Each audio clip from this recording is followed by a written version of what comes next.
So there's this deck in Gym Leader Challenge known as Free Water. It uses cards like Cramorant and Castform, which both have abilities that let them attack for free if you fulfill some kind of condition. If you don't know what Gym Leader Challenge is, it's a custom format created by Tricky Gym's Andrew Mahone. It has three main rules, first of which being no rulebox cards. This means no Pokemon EX, no Pokemon V, no A-Spec cards, nothing like that. The second rule is that you're only allowed to play one copy of each card, except for basic energies. And the final rule is that you're only allowed to play Pokemon of one type. Since the water type has Cramorant, Rainy Castform, and Snowy Castform, which can all attack for free, you can build a deck that doesn't need any energy to attack. Is Free Water any good? It's alright. It's super fun, don't get me wrong, but it has some issues with going fast. The Castforms need 8 stadiums in your discard pile before they can start attacking, which takes a while to do, and it lets your opponent start taking knockouts before you can do anything back. But what if you played something a bit different? After playing some games against Teddy GX, who had put Cramorant into their aggressive water deck, I had an idea. What if I replaced the 0 energy Castforms with 1 energy powerhouses? This isn't free water, this is 3 water. The name comes from the 3 basic water energies the deck plays, which is all you'll need to power up your 3 main attackers. The first attacker is Cramorant. Its Lost Provisions ability lets it do 110 damage for free if there are 4 cards in your Lost Zone. To quickly fulfill this condition, I play Colress's Experiment, Lost Splendor, and Lost Vacuum, each of which can put 2 cards into your Lost Zone. When Cramorant gets knocked out, you can go for the Revenge KO with Hisuian Basculegion. Its Grudge Dive attack does 120 damage and confuses the opponent if one of your Pokemon was knocked out last turn. Hisuian Basculegion also evolves from Hisuian Basculin, which has the amazing attack Gather the Crew, which can search your deck for 2 basic Pokemon and puts them on your bench, all for no energy cost. The final attacker for this deck is Palafin, but this isn't the standard Palafin that does 210 damage for 2 energies. This is Vanguard Punch Palafin, which does 130 damage for 1 energy. This does come with the downside of doubling any damage on Palafin, but if you're in a position where he's already surviving an attack, you're probably doing pretty well. Palafin also has an incredible pre-evolution with Finizen, whose Valiant Evolution attack switches itself back to the bench and evolves it into Palafin, all for 1 energy. These 3 Pokemon, Cramorant, Basculegion, and Palafin, are your 3 attackers. But this deck has some other Pokemon to help with consistency. As is standard in water decks, there's an Octillery to quickly draw through the deck, an Alolan Vulpix to find your Pokemon at the start of the game, and the best utility water has to offer, the Inteleon line. Now in this deck, you actually have 2 Inteleons you can choose from. You can play the Shady Dealings Inteleon, which lets you search for 2 trainer cards when you evolve it, which is an incredible consistency piece.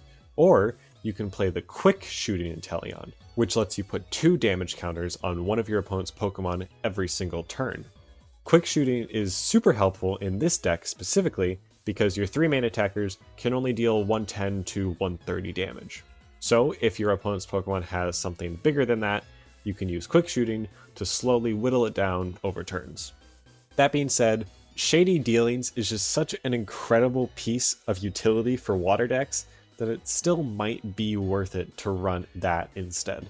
Just if you do decide to run Shady Dealings, I recommend playing 1 more water energy, just so that you can consistently use the Aqua Bullet attack, which is a good replacement for Quick Shooting, as it also deals 20 damage to the bench, alongside a very respectable 120 to the active.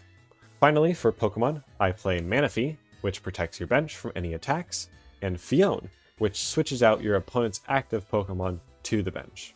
Fione is really helpful here, because if your opponent has a Pokemon that's just so big that you can't deal with it, you can just send it to the bench and deal with it later. So, these are the 13 Pokemon that I play. And since there are so little energy cards, that leaves room for 43 trainers. So I'm going to go through them in groups. I've already talked about the Lost Zone stuff, so let's look at the setup trainers. This deck includes a Pokeball package of Dive Ball, Hisuian Heavy Ball, Level Ball, Nest Ball, Quick Ball, Ultra Ball, and Ball Guy to help you quickly find and draw your Pokemon. There's also Buddy Buddy Poffin, Evolution Incense, Brooklet Hill, and Arita to help with that same purpose. For card draw, this deck likes to quickly cycle through its cards, so I play Cynthia, Iono, Marnie, Professor's Research, Acrobike, Pokegear 3.0, Trainer's Mail, and Pokestop to aggressively draw through your entire deck. And if you need to search for a specific card, you can use Arven to find items and tools, Capacious Bucket to find 2 out of the 3 basic energies that you play, and Teammates, which I run instead of Raihan, because you just don't need energy acceleration in this deck. Now, there are still some problems with the deck's trio of attackers that we need to address. First of all, there's only 3 of them, so you need ways to recover these Pokemon from your discard pile. For that, I play Night Stretcher, Rescue Stretcher, Super Rod, and Nessa. Recovery cards like these are pretty good in this list because you can do fun plays like Night Stretchering a Cramorant to your hand and then immediately playing on the bench and it's ready to go because it doesn't need any energy. The second problem that you'll have to face is your damage output. Your biggest attack is Palafin's 130 damage Vanguard Punch, so you'll need something else to help if you need to KO something bigger. I of course play Quick Shooting Inteleon to help with this, but I also play Muscle Band and Professor Kukui, and all 3 of these cards help you deal 20 more damage to your opponent's active Pokemon.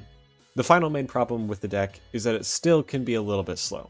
Cramorant needs 4 cards in your Lost Zone, and Hisuian Basculegion needs a different Pokemon to be knocked out first before it can deal its full damage. This means that you're probably going to fall behind on prize cards at the start of the game. So, we play some catch-up cards to help you get back in the game. Cards like Countercatcher, Guzma, Escape Rope, and the previously mentioned Fione all mess with your opponent's active Pokemon, which can let you take KOs on their bench.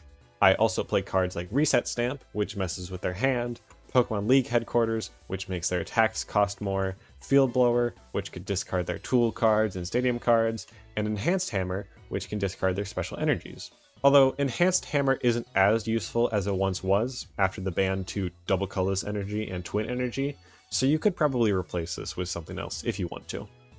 Finally, there's just a few miscellaneous cards left to cover, such as Scoop Up Net, which is super useful with Shady Dealings Durzile or Inteleon if you choose to play it, or you could just use this as another switch.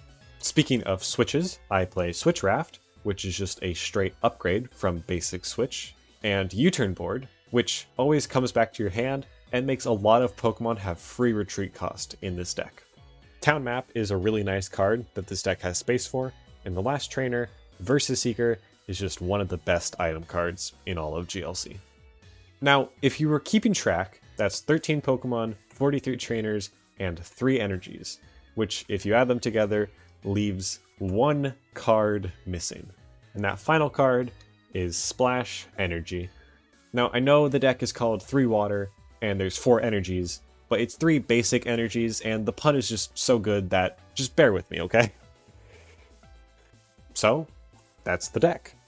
It's a super fun deck to play, and it's a cool departure from the big water decks that run Wailord and energy accelerators and all that sort of stuff. The limited number of energies here gives you so much room to play cool cards. This is by no means the perfect 60, and you can really play whatever you want with this package. There's even some new stuff that you can play in this deck, like Misty's Starmie, which should release in Destined Rivals on May 30th, and it has the awesome attack of Abrupt Flash, which can deal 140 damage for 1 energy, if you evolved it this turn. So maybe you play cards like Devolution Spray alongside Shady Dealings and Inteleon. There's so much cool stuff that you can do with this deck that it's super fun. And that's about all I have to say. So, thanks for watching.